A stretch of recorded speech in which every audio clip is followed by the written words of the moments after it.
अच्छा देखिए यहाँ पे हमारे पास सबसे पहले तो ये एटम का टॉपिक है। देखिए यहाँ पर हमारे पास क्या है, हमारे पास जो है ना एटम में तीन वो पार्टिकल्स होते हैं, प्रोटॉन न्यूट्रॉन और इलेक्ट्रॉन ना। टोटल तीन हमारे पास जो है वो पार्टिकल्स होते हैं, प्रोटॉन इलेक्ट्रॉन और न्यूट्रॉन। इन तीनों की पोजीशन क्या होती है? प्रोटॉन जो होता है वो न्यूक्लियस में होता है, न्यूट्रॉन भी न्यूक्लियस में होता है, बट जो इलेक्ट्रॉन है वो शेल्स में होते हैं। चार्ज क्या होता है? प्रोटॉन के ऊपर पॉजिटिव चार्ज होता है, न्यूट्रॉन पे जीरो चार्ज, और अगेन इलेक्ट्रॉन पे वो नेगेटिव चार्ज होता है। अब इनका जो रिलेटिव ये मास क्या होता है? अच्छा अच्छा, एक तो इनका ये मास है, ये इनका एक रियल मास होता है। इसका मास है प्रोटॉन का 1.6 into 10 to the -27 kg। Neutron का भी यही होता है, और इलेक्ट्रॉन का होता है 9.11 इंटू 10 to the power -131। अब जो रिलेटिव आता है मास, इसका होता है 1 प्रोटॉन न्यूट्रॉन का। अच्छा, इलेक्ट्रॉन का या तो जीरो होगा, या फिर जो है ना, या तो जीरो मास होगा इलेक्ट्रॉन का ना। इलेक्ट्रॉन का या तो जीरो पर मास होगा, अगर जीरो नहीं है ना तो यूं भी लिखा होता है 1836 या 1840 करके ना। ये भी मास जो है वो अक्सर जो है वो लिखा होता है किसका? इलेक्ट्रॉन का। ठीक है, तो ये रिलेटिव इनके वो मासेस होता है। फिर इसके बाद हमारे पास क्या होते हैं? जो इलेक्ट्रॉन्स होते हैं शेल्स में होते हैं। अच्छा, अब यहाँ पे इनकी स्पेसिंग क्या होती है, यानी कि सॉरी इनकी ये पोजीशन क्या होती है, खासतौर पे जो इलेक्ट्रॉन्स होते हैं। देखो, अब जो हमारे पास एक ये एटम होता है ना, एटम में बीच में एक न्यूक्लियस होता है। तो मैंने थोड़ा विजिबल साइज इसका शेप बना दिया। ये बहुत ही वो छोटा होता है ना। तो यहाँ पर इसके ऊपर ये जो न्यूट्रॉन होता है, पॉजिटिव चार्ज होता है इसके ऊपर, सॉरी न्यूक्लियस पे। न्यूक्लियस होता है क्या है? न्यूक्लियस में प्रोटॉन प्लस न्यूट्रॉन होते हैं। ठीक है, प्रोटॉन, सारे के सारे प्रोटॉन और न्यूट्रॉन किस में होते हैं? वो न्यूक्लियस में होते हैं। अब क्योंकि प्रोटॉन पे कौन सा चार्ज है? ये पॉजिटिव चार्ज। न्यूट्रॉन पे कोई भी चार्ज नहीं है। तो होता क्या है, जो प्रोटॉन है ना उसका, क्योंकि उसके ऊपर वो पॉजिटिव चार्ज है, तो न्यूक्लियस भी मेरा क्या हो जाता है? पॉजिटिव जो है वो हो जाता है। सही है, तो न्यूक्लियस के ऊपर चार्ज कौन सा होगा? पॉजिटिव होगा।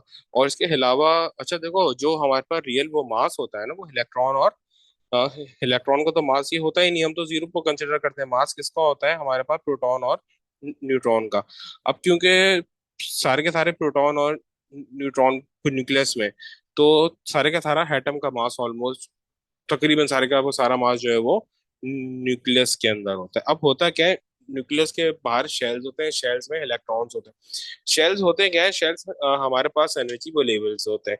शेल्स हमारे पास क्या होते हैं? शेल्स हमारे पास एनर्जी वो लेवल्स होते हैं। चार हमारे पास शेल्स हैं, के, एल, एम, एन। टोटल चार हमारे पास शेल्स होते हैं, के, एल, एम, एन। और ये जो चार शेल्स हमारे पास होते हैं, ये on the basis of energy जो है ना वो डिसाइड होते हैं। ये जो चार शेल्स होते हैं, ये on the basis of energy decide होते हैं कि किसमें एनर्जी कितनी है ना। यानी कि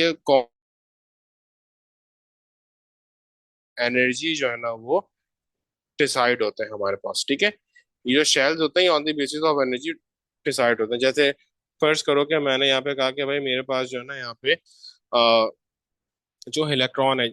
अच्छा, यहाँ पर क्या है कि जैसे ये मैंने ना इमेजिनरी शेल्स जो है ना ये बना लिए ना अराउंड द न्यूक्लियस।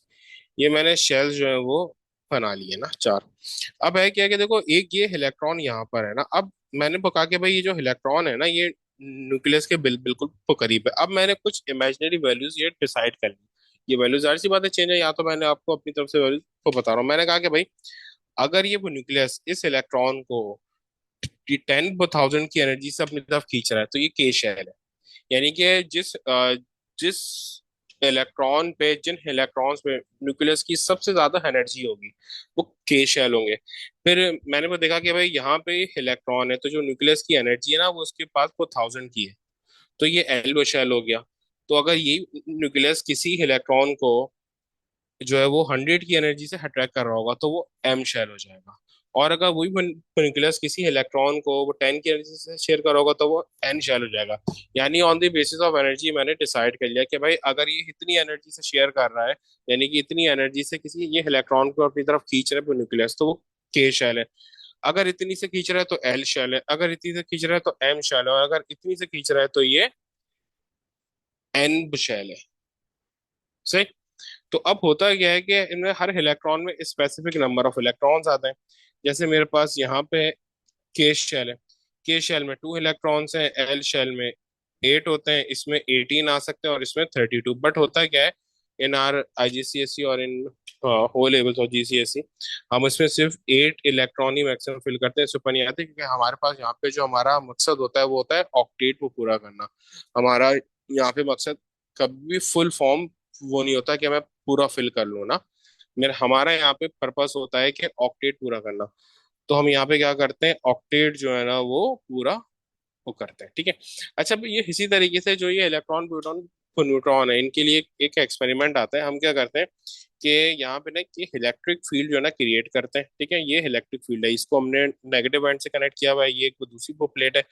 ये दोनों जो है ना वो प्लेट्स है ना, ये मेटल की प्लेट्स हैं जो कि चार्ज है। इसको मैंने वो नेगेटिव चार्ज दिया हुआ है, इसको मैंने पॉजिटिव चार्ज दिया है। अब मैं यहाँ से क्या करता हूँ, एक बीम ऑफ ये पार्टिकल्स जो है ना यहाँ पे मैं थ्रो को करवाता हूँ। अब जो उसमें जो ये प्रोटॉन होते हैं वो नेगेटिव की तरफ जो है ना मूव वो कर जाएगा। जाहिर सी बात है, ये प्रोटॉन के ऊपर पॉजिटिव चार्ज है तो वो नेगेटिव की तरफ मूव वो कर जाएगा। और जो इलेक्ट्रॉन होता है वो पॉजिटिव की तरफ मूव कर जाएगा, क्योंकि इलेक्ट्रॉन पे ये नेगेटिव चार्ज है तो ये अपने अपोजिट यानी पॉजिटिव की तरफ मूव कर जाएगा। न्यूट्रॉन पे क्योंकि कोई चार्ज नहीं होता तो वो सीधा जो है वो चला जाता है। ये P1 में काफी आता है। अच्छा, फिर ये सॉरी MCQ में ये काफी आता है और थ्योरी में भी आ जाता है कभी कभार। अब होता है क्या, क्या देखो, प्रोटॉन को ये डिविएट होने में काफी टाइम को लग रहा है, बट जो इलेक्ट्रॉन है वो फौरन डेविएट हो रहा है। ये वजह होती है साइज, या प्रोटॉन का साइज यानी वो मास को ज्यादा है तो वो देर से डेविएट हो रहा है, और इलेक्ट्रॉन का साइज कम है और जल्दी डेविएट हो रहा है। फिर इसी वो तरीके से number of electrons find out करने का फॉर्मूला हमारे पास होता है। जैसे कोई भी वो ये पार्टिकल का कुछ सिंबल है, ये जो टॉप लेफ्ट पे जो चीज होती है इसको बोलते हैं मास नंबर या न्यूक्लियॉन नंबर। जो टॉप लेफ्ट पे होती है उसको मास नंबर या न्यूक्लियॉन नंबर बोलते हैं, और ये बताता है प्रोटॉन और न्यूट्रॉन का काउंट। ये बताता है क्या है, प्रोटॉन और न्यूट्रॉन का काउंट, के प्रोटॉन और न्यूट्रॉन कितने हैं। इसी तरीके से जो बॉटम लेफ्ट पे होता है उसको बोलते हैं एटॉमिक नंबर, और ये बताता है नंबर ऑफ प्रोटॉन्स के ये प्रोटॉन कितने हैं, इसको बोलते हैं एटॉमिक नंबर। इसी तरीके से जो टॉप वो राइट पे होता है, कभी यहाँ पे कुछ होता है कभी नहीं होता है ना, तो इसको बोलते हैं ऑक्सीडेशन नंबर। ऑक्सीडेशन नंबर का क्या मतलब है कि इलेक्ट्रॉन जो ये प्रोटॉन इनका चार्ज का वो क्या है, ठीक है। यानी कि इलेक्ट्रॉन ज्यादा है या प्रोटॉन बहुत ज्यादा है। हमें बहुत अच्छे तरीके से ये बात का पता है कि अगर यहाँ पे नेगेटिव चार्ज हो ना, तो उसको उसका क्या मतलब होता है, मोर इलेक्ट्रॉन। इलेक्ट्रॉन ज्यादा है प्रोटॉन से। और अगर यहाँ पे पॉजिटिव चार्ज हो तो हमें ये पता होता है, इसका मतलब है मोर प्रोटॉन्स देन इलेक्ट्रॉन, यानी कि यहाँ पे प्रोटॉन्स जो है वो इलेक्ट्रॉन से वो ज्यादा है, ठीक है। तो ये चीज ये बताता है, ठीक है। तो ये इसको बोलते हैं ऑक्सीडेशन नंबर। अच्छा, अब फॉर्मूला क्या होता है, अगर मैं वैसे बताऊं, अगर आपको थ्योरेटिकली याद नहीं है तो प्रोटॉन तो भाई यही हो जाएगा, जो नीचे नंबर होगा टॉप ये बॉटम पे वो सॉरी लेफ्ट ये बॉटम पे, तो वो मेरे पास नंबर ऑफ ये प्रोटॉन हो जाएगा। और नंबर ऑफ न्यूट्रॉन्स क्या होते हैं, देखो जो ऊपर ए वो मास नंबर है वो होता है प्रोटॉन और न्यूट्रॉन दोनों का काउंट। तो जब मैं ए को जेड से सब्ट्रैक्ट करूंगा ना, ए को जेड से सब्ट्रैक्ट करूंगा, ऊपर वाली डिजिट को नीचे वाले से सब्ट्रैक्ट करूंगा, यानी वो मास नंबर को अटोमिक नंबर से सब्ट्रैक्ट करूंगा, क्योंकि ये मेरे पास है प्रोटॉन और न्यूट्रॉन दोनों का काउंट, और ये जेड है खाली सिर्फ और सिर्फ प्रोटॉन का काउंट। तो जब मैं P+N -P को सब्ट्रैक्ट करूंगा तो P से P कैंसिल हो जाएगा, तो मेरे पास बचेगा क्या, खाली वो न्यूट्रॉन। तो इसका फॉर्मूला होता है ए वो -Z। और नंबर ऑफ इलेक्ट्रॉन निकालने का वो फॉर्मूला होता है, ये जो वो Z है इसको E से सब्ट्रैक्ट कर, यानी कि E को Z से सब्ट्रैक्ट कर, यानी Z-E। तो ये मेरे पास नंबर ऑफ इलेक्ट्रॉन निकालने का फॉर्मूला होता है, ठीक है। अच्छा, अब देखो जैसे मेरे पास यहाँ पे क्लोरीन है ना, ये क्लोरीन का जो मास नंबर है वो कितना है, वो 35। और नीचे अटोमिक नंबर प्रोटॉन नंबर 17 है, और ऑक्सीडेशन नंबर है -1। तो ये मेरे पास ई है, ये ए हो गया, और ये जेड हो गया। अब मैं सबसे पहले ये प्रोटॉन्स की कैलकुलेट करता हूँ। प्रोटॉन्स इक्वल होते हैं जेड के, जो मुझे ये दिया हुआ होता है, तो ये है वो 17। ठीक है, तो ये प्रोटॉन 17 आ गया। फिर न्यूट्रॉन निकालने, न्यूट्रॉन क्या होगा, ए माइनस जेड जो है वो न्यूट्रॉन्स होते हैं। ए कितना है, वो 35, और जेड कितना है, 17। तो 35 - 17 दैट इज इक्वल्स टू 18। फिर मुझे इलेक्ट्रॉन निकालने हैं, इलेक्ट्रॉन्स इक्वल होते हैं Z-E। इलेक्ट्रॉन्स किसके इक्वल होते हैं, Z-E के। तो जेड में यहाँ पे वो चार्ज कौन सा है, जेड क्या है, वो 17। और ये यहाँ पर क्या चार्ज है, -1। तो जेड माइनस फिर ब्रैकेट में ये -1, क्योंकि ये जो माइनस है ये फॉर्मूला का वो माइनस है। स्टूडेंट क्या करता है, अगर यहाँ पे माइनस आ रहा हो तो वो इन दोनों माइनस के बदले एक ही माइनस ही लिख देते हैं, तो उनका आंसर गलत हो जाता है। तो देखो यहाँ पर माइनस वन आ रहा है ना, तो यहाँ पे क्या है, 17 - -1, 17 - -1 तो आंसर आ गया 17 + 1 यानी 18। और अगर आप ये थ्योरेटिकल करना चाह रहे हो, कैलकुलेशन नहीं करना चाह रहे, इतना टाइम पर नहीं है, तो जैसे ये 17 है और ये क्या है -1, तो इसका वो मतलब है कि एक इलेक्ट्रॉन को ज्यादा है, one electron more than protons, ठीक है। ये क्योंकि -1 चार्ज है, तो क्या है, एक इलेक्ट्रॉन ज्यादा है, तो आप इसमें इलेक्ट्रॉन कितने लिख दोगे, 18, ठीक है। अच्छा, फिर इसी तरीके से यहाँ पे हमारे पास आइसोटोप्स आते हैं।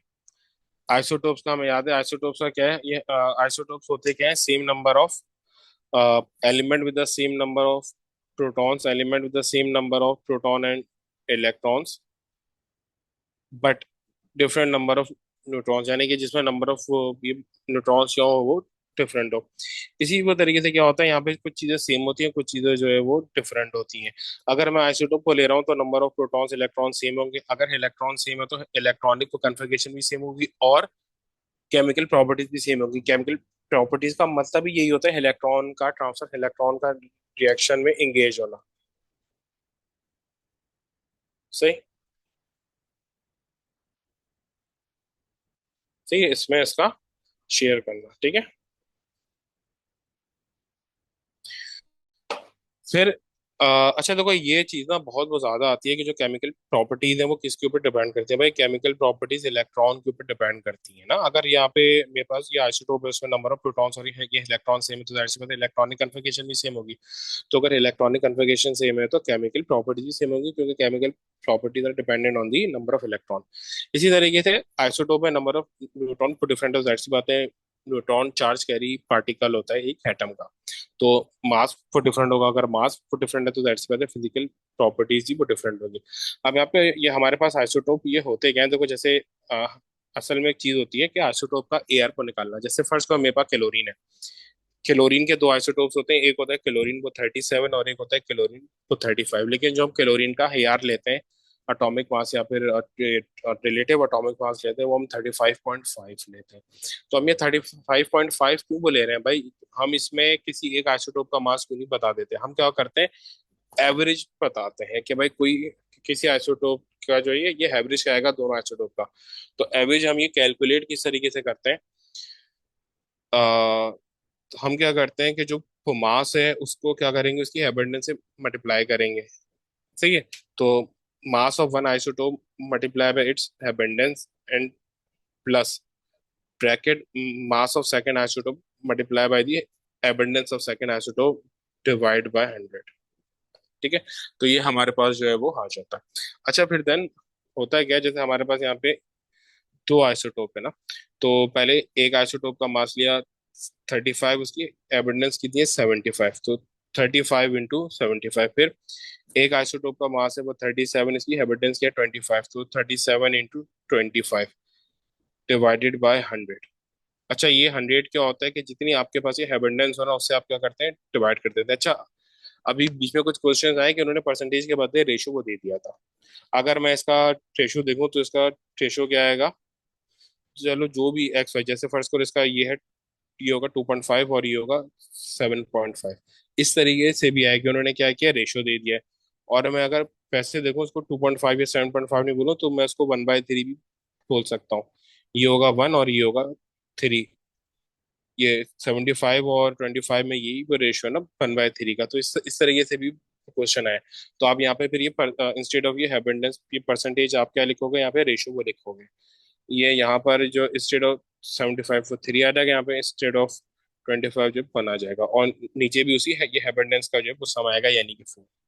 तो यहाँ से आपके पास क्या आ जाएगा, हेयर आ जाएगा। इसी तरीके से आपके पास ये इलेक्ट्रॉनिक को कन्फिग्रेशन होती है। इलेक्ट्रॉनिक कन्फिग्रेशन आपके पास क्या होती है कि हर शेल में कितने इलेक्ट्रॉन्स आ रहे हैं। अभी मैंने क्या बताया था कि के में आते हैं 2, एल में 8, एम में 18 और एन में 32, बट हम फिल कितने करते हैं, सब में 8 8 करते हैं, 8 को कभी भी एक्सीड नहीं वो करते।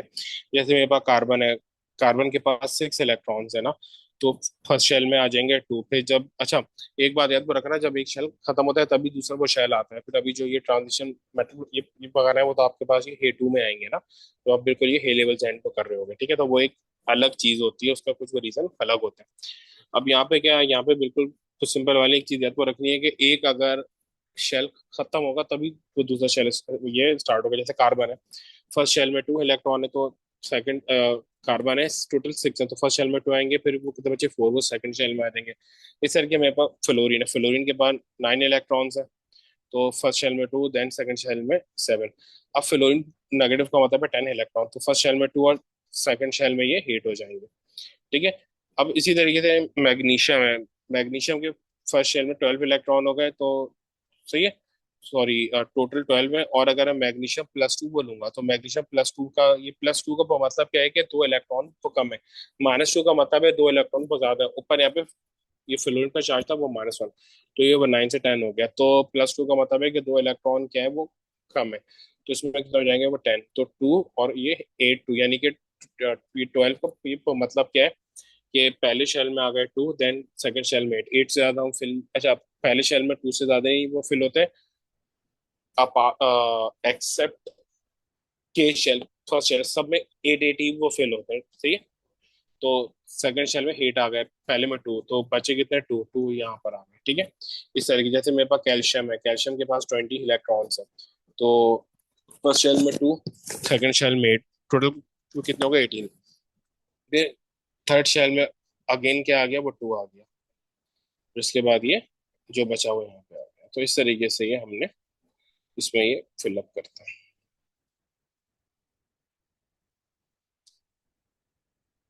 अच्छा देखिए, यहाँ पे अब हम जो है वो बॉन्डिंग करें। देखिए बॉन्डिंग सबसे पहले क्या आता है, सबसे पहले तो आपको वो डिफरेंस समझना है कि ये बॉन्डिंग और अट्रैक्टिव फोर्सेस में आपस में ये डिफरेंस क्या होता है। बॉन्डिंग हमारे पास क्या होती है, जैसे ये एच सी एल है, बॉन्डिंग हमारे पास क्या है, जैसे ये एच सी एल है ना।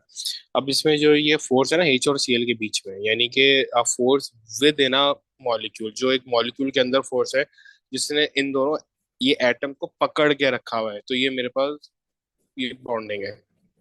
ये क्या है, ये मेरे पास जो है वो बॉन्डिंग है। और एक वो फोर्स है जो कि दो एच सी एल के बीच में से, ये एक एच सी एल, ये एक, ये एक, ये एक, ये। अब एक फोर्स है जो इन एच सी एल के बीच में है, इसको हम बोलते हैं अट्रैक्टिव फोर्स। इसको क्या बोलते हैं, अट्रैक्टिव फोर्स। ये जो बॉन्डिंग होती है, जो ये विद इन वो मॉलिक्यूल होती है ना। अब देखो ये मॉलिक्यूल के विद इन मॉलिक्यूल है इन बिटवीन एटम, ये केमिकल वो फोर्स होती है, ये बॉन्डिंग है, अट्रैक्शन विद इन ये मॉलिक्यूल इन बिटवीन एटम्स। इसी तरीके से क्या है कि हमारे पास ये फिजिकल जो है ना, और जो ये अट्रैक्टिव फोर्सेस होती है ये फिजिकल फोर्सेस होती हैं। ये क्या है, अट्रैक्शन इन बिटवीन ये मॉलिक्यूल्स, इनको हम इंटरमॉलिक्यूलर फोर्सेस भी वो बोलते हैं, ठीक है। अच्छा यहाँ पर केमिकल और ये फिजिकल का मतलब क्या होता है, देखो जैसे मेरे पास आइस है, ये H2O है ये अभी सॉलिड है, मैंने इसको हीट किया वो लिक्विड में चेंज हो गया, तो ये फिजिकल चेंज है, ठीक है। ये केमिकल चेंज, केमिकल चेंज क्या है, एक चीज पूरी ही चेंज हो जाए ना, यानी वो रिएक्शन कर ले। इसी तरीके से बॉन्डिंग हमारे पास जितनी भी होती है सारी की सारी इलेक्ट्रोस्टैटिक होती है, चाहे आयनिक हो, चाहे कोवलेंट हो, चाहे मेटालिक हो, ठीक है। आयनिक बॉन्डिंग ये हमारे पास क्या होती है, ये पॉजिटिव और ये नेगेटिव आयन आपस में मिलते हैं। जैसे यहाँ पे Na प्लस और Cl को माइनस मिल रहे हैं, और आपस में मिलकर क्या बना रहे हैं, NaCl, यानी कि अपोजली दो अपोजिटली चार्ज आयंस के बीच में जो अट्रैक्शन होती है। इसी तरीके से कोवलेंट क्या होता है, nucleus attracting electrons of another atom, यानी कि जो शेयर्ड पेयर ऑफ ये इलेक्ट्रॉन्स होते हैं उनको अपनी तरफ अट्रैक्ट करता है। मेटेलिक क्या होती है कि positive charge of metal and a sea of delocalize electron, यानी कि जो पूरी वो लेयर्स होती है मेटल के पॉजिटिव आयन की, उससे जो सी ऑफ डी लोकलाइज इलेक्ट्रॉन के बीच में जो अट्रैक्शन होती है उसको हम बोलते हैं, ठीक है। अच्छा देखो बॉन्डिंग का जो हमारे पास मेजरली एम होता है वो होता है हमारे पास भाई स्टेबिलिटी, ये बनाना, ठीक है। स्टेबिलिटी जो है ना, देखो दो टाइप के हमारे पास ये इलेक्ट्रॉन्स होते हैं, एक होते हैं अनपेयर्ड ये इलेक्ट्रॉन्स, और एक होते हैं पेयर्ड इलेक्ट्रॉन्स। जो अनपेयर्ड ये इलेक्ट्रॉन्स होते हैं वो अनस्टेबिलिटी को ये लेके आते हैं, और उन अनपेयर्ड ये इलेक्ट्रॉन्स की बॉन्डिंग करके उनको हम स्टेबल को कर देते हैं, यानी कि जब दो अनपेयर्ड इलेक्ट्रॉन को हम करीब लाके पेयर में बना देते हैं तो वो स्टेबल जो है वो हो जाता है, और उसी को हम वो बॉन्डिंग बोलते हैं। जो बॉन्डिंग करता है वो अनपेयर्ड इलेक्ट्रॉन ही वो करता है, तो ये दो अनपेयर्ड आपस में वो करीब आ जाएंगे, ये फोर्सेस क्रिएट कर लेंगे, बॉन्डिंग क्रिएट कर लेंगे, तो वो पेयर में चेंज हो जाएगा। ठीक है, तो हमारे पास दो टाइप के इलेक्ट्रॉन्स होते हैं, एक होते हैं अनपेयर्ड और एक होते हैं पेयर्ड। पेयर्ड स्टेबल होते हैं, अनपेयर्ड अनस्टेबल होते हैं। पेयर की दो टाइप है, एक होते हैं वो लोन पेयर जिनको हम वो नेचुरल पेयर बोलते हैं। जैसे हमारे पास ऑक्सीजन होता है ना, ऑक्सीजन के पास दो जो है वो लोन पेयर होते हैं। सॉरी, जैसे ऑक्सीजन है, ऑक्सीजन के पास जो है ना इस तरीके से दो अनपेयर्ड है और दो जो है वो लोन पेयर होते हैं। टोटल 6 इलेक्ट्रॉन है। ठीक है, तो इसको हम क्या बोलते हैं, लोन पेयर, यानी वो नेचुरल पेयर हम वो बोलते हैं। ठीक है, और इसी तरीके से एक होता है बॉन्ड पेयर। बॉन्ड पेयर क्या होता है, जब दो अनपेयर ये इलेक्ट्रॉन आपस में वो कंबाइन होते हैं for the sake of stability, तो वो बॉन्ड पेयर पे वो बनाते हैं। ठीक है, अच्छा देखो, इसी वो तरीके से हमारे पास आती है ionic for bonding. Ionic for bonding क्या होती है, आयनिक फॉर बॉन्डिंग होती है, it is the electrostatic force of attraction between the positive ion of metal and the negative ion of non metal. अब इसमें क्या होता है, जो मेटल जो पॉजिटिव आयन को बनाता है और जो नॉन मेटल वो नेगेटिव आयन बनाते हैं, उनकी अट्रैक्शन को हम बोलते हैं आयनिक फॉर बॉन्डिंग। अब देखो हमारे पास क्या है, मेटल क्या कर रहा है, इलेक्ट्रॉन को लूज कर रहा है और ये पॉजिटिव आयन में चेंज हो रहा है। यहाँ पे क्या हो रहा है, नॉन मेटल इलेक्ट्रॉन गेन कर रहा है और नेगेटिव आयन में चेंज हो रहा है। देखो मेटल का काम ही इलेक्ट्रॉन गेन करना होता है, नॉन मेटल का काम ही इलेक्ट्रॉन लूज, सॉरी, मेटल का काम ही इलेक्ट्रॉन लूज करना होता है, मैंने शायद उल्टा बोल दिया था अभी।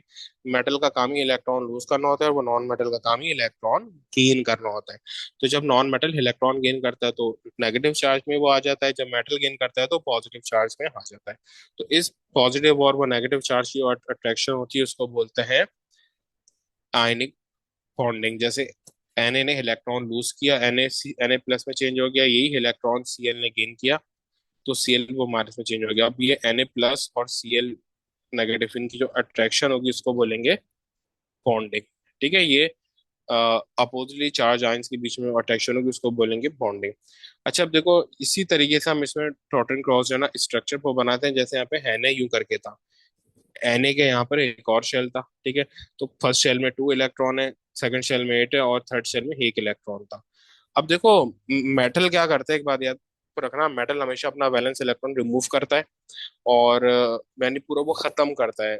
हमारे पास मेटल ग्रुप 1 ग्रुप 2 ग्रुप 3 में होते हैं ना, जैसे सोडियम मैग्नीशियम और एल्यूमिनियम है। ठीक है, जैसे सोडियम मैग्नीशियम एल्यूमिनियम है, तो होता है क्या है कि ये अपना बैलेंस शेल्फ को खत्म करते हैं, जितने इलेक्ट्रॉन्स होते हैं सब जो है ना ये लूज ही वो कर देते हैं। नॉन मेटल का काम होता है इलेक्ट्रॉन गेन करना। नॉन मेटल होते हैं 6 7 8, सही है, 5 6 7 8, 8 तो हेलोजन होते हैं, उनको हम ये बॉन्डिंग में काउंट नहीं करते, 5 6 7। जैसे यहाँ पे मेरे पास होता है ना सोडियम, ऑक्सीजन और फ्लोरीन, सही है। तो होता क्या है कि अब देखो यहाँ पे मेरे पास क्लोरीन है, क्लोरीन जो है वो थर्ड शेल में आता है, वो कन्फिगरेशन होती है 2 8 7। सोडियम भी थर्ड शेल में आता है, वो कन्फिगरेशन होती है 2 8 1। तो सोडियम ये एक इलेक्ट्रॉन लूज करेगा, जो ये एक इलेक्ट्रॉन लूज करेगा वो ये क्लोरीन गेन करके 7 से 8 यानी ऑक्टेट कर लेगा। अब हुआ क्या कि दोनों का ऑक्टेट जो है ना वो पूरा हो गया। असल प्रॉब्लम क्या होती है, ऑक्टेट को पूरा करना, बॉन्डिंग का मकसद यही है ऑक्टेट पूरा करना। तो Na अपना लास्ट शेल का जो इलेक्ट्रॉन लूज करके 2 8 यानी ऑक्टेट को पूरा कर लेता है और ये एक वो गेन करके 2 8 8 में चेंज ये हो जाता है। अब देखो जो यहाँ से गेन कर रहा है ना उसको हम यूं करके शो कर रहे हैं, यानी जो यहाँ से वो लूज कर रहा है वो यहाँ से क्या कर रहे हैं, वो गेन कर रहे हैं। ठीक है, अच्छा एक और बात याद रखना कि देखो जैसे मेरे पास Na है, अब मेरे पास जो Na है ना, अब Na के बाद जो इलेक्ट्रॉन है वो कितने हैं, 2 8 1 वो कन्फिगरेशन है। Na की वो कन्फिगरेशन क्या है, 2 8 1। मैग्नीशियम की क्या है, 2 8 2। एल्यूमिनियम की क्या है, 2 8 3। इस तरीके से ये वो कन्फिगरेशन है। अब देखो ये लोग वो करेंगे क्या, ये अपना बैलेंस शेल पूरा रिमूव कर देंगे, यानी जो Na है वो ये लूज करेगा, मैग्नीशियम ये लूज करेगा, एल्यूमिनियम ये लूज करेगा। ये लोग वो क्या करेंगे, ये तीनों जो इलेक्ट्रॉन है इसको लूज जो है ना यानी कि वो ये तीनों क्या करेंगे, अपना पूरे का पूरा बैलेंस शेल को खत्म कर लेंगे। तो आफ्टर डूइंग दैट तीनों की वो कन्फिगरेशन वो सेम हो जाएगी। Na एक इलेक्ट्रॉन लूज करके 2 8 हो गया, मैग्नीशियम 2 इलेक्ट्रॉन लूज करके 2 8 हो गया और एल्यूमिनियम 3 इलेक्ट्रॉन लूज करके 2 8 हो गया। तो एक बात याद को रखना, सेम शेल में जितने भी मेटल होंगे आफ्टर लूजिंग आयन उनकी वो कन्फिगरेशन सेम होगी। इसी तरीके से जितने भी ये नॉन मेटल होंगे सेम शेल में, जिस तरह करते हैं फर्स्ट को ये क्लोरीन की 2 8 7 है, सल्फर 2 8 6 है और फॉस्फोरस 2 8 5 है। अब ये तीनों क्या करेंगे, इलेक्ट्रॉन ये गेन कर लेंगे, क्लोरीन एक गेन करके टू ट्रिपलेट हो जाएगा। सल्फर को दो चाहिए, दो गेन करके टू ट्रिपल, ये डबलेट हो जाएगा। और फास्फोरस को भी तीन चाहिए, तो ये तीन गेन करके टू टू टबलेट हो जाएगा। तो याद में रखना, जितने भी एनाइंस होंगे सेम पीरियड में, सेम शेल में, उनकी वो कन्फिगरेशन सेम होगी। एनाइंस की बात कर रहा हूँ, वो नॉन मेटल्स की नहीं कर रहा। जब नॉन मेटल इलेक्ट्रॉन गेन कर लेगा तो एनाइन में चेंज होगा। इसी तरीके से जितने भी मेटल्स होंगे एक सेम शेल में, उनकी कन्फिगरेशन सेम होगी। ये काफी दफा इस टाइप का क्वेश्चन आता है। अच्छा, इसी तरीके से कोवलेंट को बॉन्डिंग हमारे पास होती है। कोवलेंट को बॉन्डिंग क्या होती है? अच्छा, एक तो डेफिनेशन इसकी वो पहले क्या पढ़ते थे, mutual sharing of electron between two non metals. अब इसकी क्या चलती है? It is electrostatic force of attraction between nuclei and the shared pair of electron. यानी कि ये भी इलेक्ट्रिक को बॉन्डिंग में अगर अपोजिटली चार्ज ही नहीं होगा तो बॉन्डिंग वो किस बात की होगी? इलेक्ट्रोस्टैटिक का मतलब ही ये दो चार्जेस के बीच में। भाई, बॉन्डिंग यानी अट्रैक्शन। तो अट्रैक्शन तो होती ही भाई दो अपोजिट चार्जेस के बीच में है। अगर दो अपोजिट चार्जेस ही नहीं होंगे तो अट्रैक्शन किस बात की होगी? ठीक है, इस बात को आपने तो समझना है कि अगर वो नहीं होगी तो दो अपोजिट चार्जेस के बीच में अट्रैक्शन ही किस बात की होगी। ठीक है, तो ये क्या है? ये है, it is the electrostatic force of attraction between nuclei and the shared pair of electron. अब देखो यहाँ पे होता क्या है, जैसे फर्ज करो ये एक क्लोरीन है, दोनों क्लोरीन ने अपना एक एक इलेक्ट्रॉन शेयर वो किया हुआ है। अब जो ये क्लोरीन ए है, ये क्या करेगा? क्लोरीन बी के ये इलेक्ट्रॉन को अट्रैक्ट करेगा, और जो क्लोरीन बी है वो क्लोरीन ए के इलेक्ट्रॉन को अट्रैक्ट करेगा। यानी कि जो क्लोरीन ए का न्यूक्लियस है वो क्लोरीन बी के इलेक्ट्रॉन को हटा करेगा, जो क्लोरीन बी का वो न्यूक्लियस है वो क्लोरीन ए के इलेक्ट्रॉन को हटा करेगा, जो दोनों ने शेयर किया हुआ है। तो ये डेफिनेशन बनी ना, it is the electrostatic force of attraction between the nuclear and the shared pair of electron. यानी न्यूक्लियस जो शेयर्ड पेयर ऑफ इलेक्ट्रॉन को अट्रैक्ट कर रहा होता है। सही। अच्छा, मेजरली तो ये दो दो जो है ना वो नॉन मेटल्स के बीच में होते हैं। मेजरली तो ये दो नॉन मेटल्स के बीच में होते हैं, बट कुछ केसेस इनमें ऐसे आते हैं जिनमें मेटल और वो नॉन मेटल के बीच में वो बन जाते हैं। मेजरली क्या है कि ये दो वो नॉन मेटल्स के बीच में होता है, लेकिन कुछ केसेस में ये मेटल और नॉन मेटल के बीच में भी वो बन जाते हैं। ठीक है, जैसे यहाँ पे एल्यूमिनियम क्लोराइड बनता है, तो ये डिपेंड करता है फोर्स, जिसको इलेक्ट्रो ये नेगेटिविटी बोलते हैं। ये आप आगे जाके हेलियस में पढ़ोगे। इसी तरीके से इसकी टॉटन क्रॉस डायग्राम होती है। जैसे मेरे पास यहाँ पे क्लोरीन है ना, Cl2 है, तो यहाँ पर ये क्या है? Cl। अब यहाँ पे क्या है, क्योंकि देखो जितने अनपेड ये इलेक्ट्रॉन होंगे वो उतने शेयर कर लेंगे। क्लोरीन के पास एक अनपेड था, दोनों ने एक एक शेयर कर लिया। अब जैसे ये HCl है, एच की वो कन्फिग्रेशन होती है वन, क्लोरीन की होती है 287। तो इसके पास तो एक ही है और वो भी अनपेड है। क्लोरीन के पास वैसे तो वैलेंस शेल में 7 इलेक्ट्रॉन है, लेकिन तीन पेयर है और एक अनपेड है, तो ये दोनों एक एक अनपेड इलेक्ट्रॉन शेयर कर लेंगे। डबल बॉन्ड किस तरीके बनता है? जैसे यहाँ पे ऑक्सीजन, ऑक्सीजन की वो कन्फिग्रेशन होती है 286। अब यहाँ पे देखो ऑक्सीजन के ये वैलेंस शेल में 6 ये इलेक्ट्रॉन है, तो उसमें से दो जो है वो पेयर्ड होते हैं, दो अनपेयर्ड होते हैं। अब जो दो पेयर है वो यहाँ पे वो बन गए, और जो दो अनपेयर्ड थे वो इन्होंने आपस में शेयर कर लिए। इसी तरीके से इसमें जो, अगर मैं अनलाइक एलिमेंट्स के ऊपर जाऊँ तो उसमें आते हैं कार्बन डाइऑक्साइड।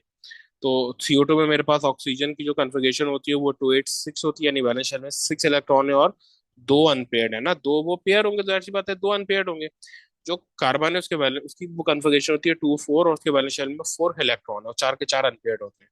तो कार्बन क्या करता है? चार ये इलेक्ट्रॉन जो है शेयर करता है। तो ऑक्सीजन तो दो इलेक्ट्रॉन शेयर करेगा, तो एक वो कार्बन को दो ऑक्सीजन की जो है ना वो नीड होती है। फिर इसी तरीके से ट्रिपल वो बॉन्ड भी वो मेरे पास होता है। अभी कुछ मैंने मुश्किल स्ट्रक्चर यहाँ पे बना के आपको दिखाया हुआ है, जैसे ये मिथेनॉल का। मिथेनॉल तो बहुत ही कुछ ज्यादा आता है। मिथेनॉल हो गया, carbon dioxide, sorry carboxylic acid का आ गया, यानी इथानोइक एसिड जो है वो भी काफी कुछ ज्यादा आता है। इथीन का काफी ये कुछ ज्यादा आता है इस तरीके से। ठीक है, तो अब यहाँ पे क्या है, ये मेरे पास मिथेनॉल है ना। तो देखो मिथेनॉल में क्या है, देखो जैसे फर्स्ट को ये मेरे पास वो कार्बन है, अब कार्बन से ऑक्सीजन वो कनेक्टेड है ना। तो देखो जैसे तुमने वो कार्बन के जो है ना डॉट से वो बना दिया, अब तुम्हें इसके साथ वो कार्बन के साथ जितने भी वो कनेक्टेड होंगे वो तुमने क्रॉस से वो बनाने हैं। अगर तुमने इसके तरीके से किया कि जो वो कार्बन वाले वो तुमने डॉट से वो बना दिया, और उसके साथ जो हाइड्रोजन वो अटैच्ड है वो और ऑक्सीजन अटैच है वो भी डॉट से वो बना दिया, तो ये गलत हो जाएगा। बस इस बात का इसमें जो है ना ध्यान को रखना है। ये मेरे पास इथीन का स्ट्रक्चर हो गया। अब इसी तरीके से क्या होता है हमारे पास जो है ना जो कोवलेंट वो मॉलिक्यूल होते हैं, इनकी इनकी वो टाइप्स होती हैं। कोवेलेंट की एक टाइप होती है सिंपल कोवेलेंट मॉलिक्यूल, और दूसरी वो टाइप होती है जाइंट कोवेलेंट स्ट्रक्चर, जिसको हम मैक्रो मॉलिक्यूल भी बोलते हैं। देखो इसमें हमारे पास आते हैं जाइंट कोवेलेंट स्ट्रक्चर्स में silicon, silicon dioxide, diamond, graphite और बोरॉन। सिर्फ ये हमारे कोर्स में जो जाइंट स्ट्रक्चर है, जब वो आपको इनके इनके बारे में कुछ वो देगा, यानी इनके बॉइलिंग पॉइंट या मेल्टिंग पॉइंट या कुछ भी वो देगा, तो उसके बारे में वो कुछ भी नहीं वो बताएगा कि ये जाइंट स्ट्रक्चर है, क्योंकि ये आपने याद करने, इनके अलावा जो भी जाइंट स्ट्रक्चर आएगा वो आपको बताएगा। सही है। तो इनके अलावा मेजरली ये आप ये बस समझो कि अगर 100 मॉलिक्यूल है तो कोई एक जो है वो ज्वाइंट होगा, बाकी वो सारे के सारे सिंपल कोवेलेंट होंगे। सिंपल कोवेलेंट होते हैं जिनका साइज जो है वो छोटा होता है, जैसे Cl2, HCl, H2O2, CO2 etcetera. अच्छा, इनमें सिमिलरिटीज क्या होती हैं? बॉन्डिंग, क्योंकि दोनों कोवेलेंट की टाइप है तो इनमें बॉन्डिंग कोवेलेंट होती है। ठीक है, बट डिफरेंस यहाँ पे आता है जो इनमें अट्रैक्टिव फोर्सेस होती हैं। जाइंट में अट्रैक्टिव फोर्सेस स्ट्रॉन्ग कोवेलेंट होती हैं, और इसमें वीक इंटरमॉलिक्यूलर फोर्सेस होती हैं सिंपल कोवेलेंट में। जाइंट कोवेलेंट में अट्रैक्टिव फोर्सेस क्या होती हैं? स्ट्रॉन्ग कोवेलेंट होती हैं, और इसमें वीक इंटरमॉलिक्यूलर फोर्सेस होती हैं। अच्छा, फिर अब ना एक चीज को समझा रहा हूँ, चीज को याद को रखना कि जाइंट स्ट्रक्चर जो है ना वो आयनिक कंपाउंड का होता है। मैक्रोमोलिक्यूल यानी जाइंट कोवेलेंट स्ट्रक्चर का होता है, वो मेटल्स का होता है। और सिंपल कोवेलेंट का छोटा शेप होता है, सिंपल शेप होता है। इसका वो रीजन क्या है? देखो, अगर जाइंट स्ट्रक्चर है ना तो फोर्सेस स्ट्रांग है, अट्रैक्टिव फोर्सेस स्ट्रांग है। देखो, अट्रैक्टिव फोर्सेस स्ट्रांग होगी तभी तो मॉलिक्यूल्स ये आपस में हेड अप होते हो जाएंगे। अगर फोर्सेस वीक होंगी तो मॉलिक्यूल्स के बीच की फोर्सेस टूटती हो जाएंगी, और वो कभी भी जॉइंट स्ट्रक्चर नहीं बना पाएंगे। तो जहां पे भी सिंपल स्ट्रक्चर हो तो वहां पे यानी कि वीक फोर्सेस है। जहां पर जॉइंट स्ट्रक्चर है तो जॉइंट स्ट्रक्चर बने इस वजह से कि फोर्सेस स्ट्रांग है। तो मेटल मैक्रो जॉइंट स्ट्रक्चर और आयनिक कंपाउंड की फोर्सेस स्ट्रांग होती हैं। अच्छा, इसी को तरीके से मेरे पास जो है ना वो मेटेलिक बॉन्डिंग आती है। मेटेलिक बॉन्डिंग क्या होती है? Electrostatic force of attraction between positive ion of P per matter and sea of delocalize electron. जैसे ये मेरे पास पॉजिटिव आयन होते हैं मेटल्स के, ये मेटल्स के ये पॉजिटिव आयन है। ठीक है। और मेटल में इसी तरीके से सी ऑफ डी लोकलाइज इलेक्ट्रॉन वो फ्लोट कर रहे होते हैं। तो इनके बीच की जो ये अट्रैक्शन होती है ना, इसको बोलते हैं मेटेलिक बॉन्डिंग। ठीक है। अच्छा, तो इसी तरीके से मेटल्स की दो टाइप हमारे वो पास होती हैं। ठीक है। अच्छा, ये फिर से एक बार बताओ, शायद बहुत जल्दी जल्दी में हम आगे बन गए। ये होता है electrostatic force of attraction between positive ion of metal. देखो, तीन चीजें हैं इसमें। एक है इलेक्ट्रोस्टैटिक फोर्स ऑफ अट्रैक्शन, एक है पॉजिटिव आयन ऑफ मेटल, और sea of delocalize electron. Total तीन चीजें हैं ना, तो तीन चीजों के तीन मार्क्स होते हैं। एक वो मार्क के लिए आपने बताना होता है, जैसे कोई भी वो मेटल वो दे देगा, वो आपसे वो बोलेगा कि भाई मुझे ये को बताओ कि इसमें फोर्सेस जो है वो कौन सी हैं। तो आप बोलोगे मेटेलिक बॉन्डिंग है भाई। और वो एक मार्क के लिए बताना होगा, और 3 मार्क के लिए ये पॉइंट हो गया। या फिर आपसे वो डायग्राम को बोलेगा इस डायग्राम में गलती है, वो ये है कि इसमें मैंने पॉजिटिव आयन दूर दूर बनाया, आपने बिल्कुल करीब बनाने कनेक्टेड। ठीक है। अच्छा, अब इसमें क्या होता है? मेटल्स की टाइप होती है, एक मेरे पास वो टाइप होती है ग्रुप 1 2 3, और एक होता है ट्रांजिशन वो मेटल्स। दोनों का एक सिर्फ एक डिफरेंस को बता रहा हूँ, बाकी इनके डिफरेंसेस हम मेटल्स में जाके वो पढ़ेंगे। जो ट्रांजिशन वो मेटल्स होते हैं, दोनों में मतलब सिमिलरिटीज क्या है? इलेक्ट्रिकल की कंडक्टिविटी होती है, वो हीट होती है, दोनों डक्टाइल होते हैं, दोनों मेलेबल होते हैं, दोनों शाइनी होते हैं। फर्क क्या आता है? ग्रुप 1 2 3 के वो सॉफ्टवेयर होते हैं, ये हार्डर होते हैं। ट्रांजिशन वो मेटल्स ये लो पोटेंसिटी होते हैं, ये हाई पोटेंसिटी होते हैं। अच्छा देखो, इनका जो है ना मेटल का जो जो ग्रुप 1 2 3 के वो मेटल्स है, इनका मेल्टिंग एंड बॉइलिंग पॉइंट लो होता है एज कम्पेयर टू ट्रांजिशन वो मेटल्स। ये मेरी जो वो बात है, ये याद अपने ध्यान में वो बैठा लो, as compare to transition for metal. यानी जो वो सोडियम है, सोडियम का जो है कॉपर से मेल्टिंग पॉइंट वो कम होगा, क्योंकि सोडियम ग्रुप 1 में आता है, और कॉपर ट्रांजिशन फॉर मेटल है। बट स्टिल सोडियम का वो मेल्टिंग पॉइंट वो नॉन मेटल से बहुत को ज्यादा होता है। ठीक है। तो किसी भी सूरत में देखो, इसकी ये एग्जांपल ऐसे कि किसी के पास 10 करोड़ है, किसी के पास 1000 की 100 करोड़ है। तो 10 करोड़ भी अच्छे खासे पैसे हैं, बहुत ज्यादा हैं, बट लेकिन क्योंकि जब आप उसको 100 करोड़ से कंपेयर करोगे तो 100 वो करोड़ बहुत ज्यादा वो दिखेंगे से। तो इस तरीके से। अच्छा, मेटेलिक बॉन्डिंग में क्या होता है? मेटेलिक बॉन्डिंग की स्ट्रेंथ जो है ना चार्ज के ऊपर डिपेंड करती है। जितना ज्यादा चार्ज होगा उतनी ही उसकी वो होगी। जैसे मेरे पास, मैं कंपेयर करूँ एल्यूमिनियम, मैग्नीशियम और सोडियम को, तो एल्यूमिनियम का साइज क्रेटर है तो उसकी मेटालिक बॉन्डिंग सबसे स्ट्रॉन्गर होगी और उसका मेल्टिंग बॉन्डिंग सबसे बहुत ज्यादा होगा, ठीक है। अच्छा देखो फिर इस तरीके से हमारे पास क्या होती है आयनिक, अब देखो ये एक टेबल है, जो मेरे पास यहाँ पे आयनिक बॉन्डिंग है ना, आयनिक कंपाउंडिंग की अट्रैक्टिव फोर्स इलेक्ट्रोस्टैटिक होती है और सबसे हाईएस्ट होती है। फिर उसके बाद मैक्रो मॉलिक्यूल आते हैं जिनकी स्ट्रांग होती है। फिर उसके बाद आते हैं मेटल, इनकी भी स्ट्रांग होती है। मैंने ये वेरी लिखा है, वेरी का मतलब ये वेरी करती हैं, लेकिन इसकी सिंपल कोवलेंट से ज्यादा स्ट्रांग होती है। फिर आता है सिंपल कोवलेंट जिसकी बहुत वीक होती है। अब क्योंकि जो आयनिक कंपाउंड है उसकी इलेक्ट्रोस्टैटिक फोर्सेस जो है स्ट्रॉन्गेस्ट है, तो मेल्टिंग एंड बॉइलिंग पॉइंट भी ये हाईएस्ट होगा। और इसकी जो इलेक्ट्रिकल कंडक्टिविटी होती है वो भी काफी हाई होती है, क्योंकि ये जो आयनिक कंपाउंड है इलेक्ट्रिसिटी की कंडक्ट करते हैं एक्वस और मोल्टन फॉर्म में बाय दी आइंस। सॉलिड में इसलिए नहीं करते क्योंकि सॉलिड में फ्री मूविंग आइंस नहीं होते, सॉलिड में पार्टिकल्स वो करीब करीब होते हैं। तो इनमें जो इलेक्ट्रिसिटी वो कंडक्ट होती है आयनिक कंपाउंड है वो आइंस की मूवमेंट की वजह से होती है। तो जब आइंस ही वो मूव ही नहीं करेंगे आपस में, वो कनेक्टेड होंगे, तो कहाँ से इलेक्ट्रिसिटी वो कंडक्ट होगी।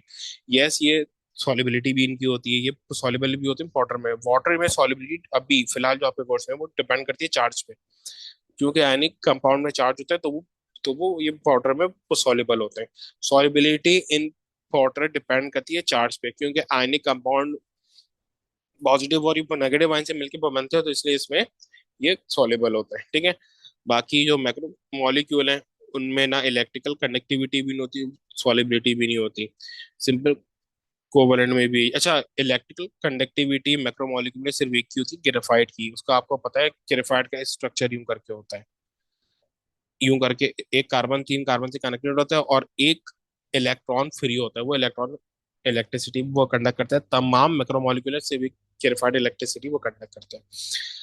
अच्छा फिर मेटल्स की तरफ आ जाओ। मेटल तो हर स्टेट में ये इलेक्ट्रिसिटी कंडक्ट को कर लेते हैं, ठीक है। और सॉलिबिलिटी, और क्योंकि मेटल बाय इलेक्ट्रॉन्स करते हैं तो इलेक्ट्रॉन तो हर स्टेट में होते हैं मेटल्स के बाद, तो ये इलेक्ट्रिसिटी को कंडक्ट करते हैं। दूसरा ये कि ये क्या ये सॉल्युबल होते हैं, यस दे आर सॉल्युबल, ठीक है। अच्छा ये सारी चीजें एक्सप्लेन कर दी हैं, सॉलिबिलिटी वगैरह सब चीजों पर मैंने आपको बता दी है। एक चीज जो है ना वो रह गई है, वो है इनके मेल्टिंग एंड बॉइलिंग पॉइंट।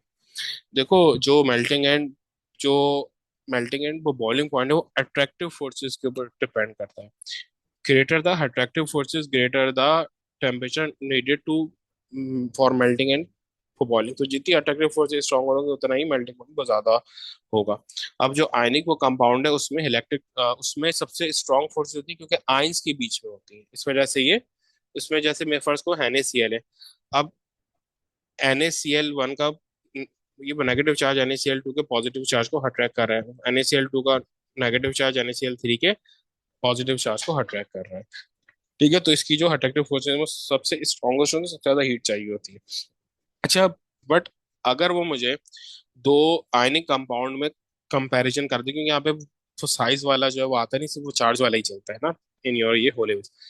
अगर वो मुझे दो आयनिक कंपाउंड के बीच में कंपैरिजन करा दे कि भाई बताओ कि NaCl की फोर्सेस जो है वो ज्यादा होंगी या MgCl2 की वो ज्यादा होंगे। देखो क्लोरीन तो वो दोनों में सेम है, बट Mg के ऊपर +2 का चार्ज है और Na के ऊपर +1 का चार्ज है, तो ये +2 का चार्ज वो ज्यादा है, जिसकी वजह से MgCl2 की फोर्सेस क्या होंगी, ज्यादा स्ट्रॉन्गर होंगी, ठीक है। तो greater the charge greater the forces. इसी तरीके से जॉइंट कोवेलेंट है, जॉइंट कोवेलेंट का भी मैंने बताया कि फोर्सेस सबसे ज्यादा, क्योंकि स्ट्रॉन्ग कोवेलेंट होती है सबसे ज्यादा फोर्सेस होती है। फिर सिंपल कोवेलेंट का मैंने आपको बताया, ठीक है। और अभी मैंने आपको उसका भी बताया था मेटालिक बॉन्डिंग का, कि जितना ज्यादा चार्ज होगा उतनी ज्यादा उसकी अट्रैक्टिव फोर्सेस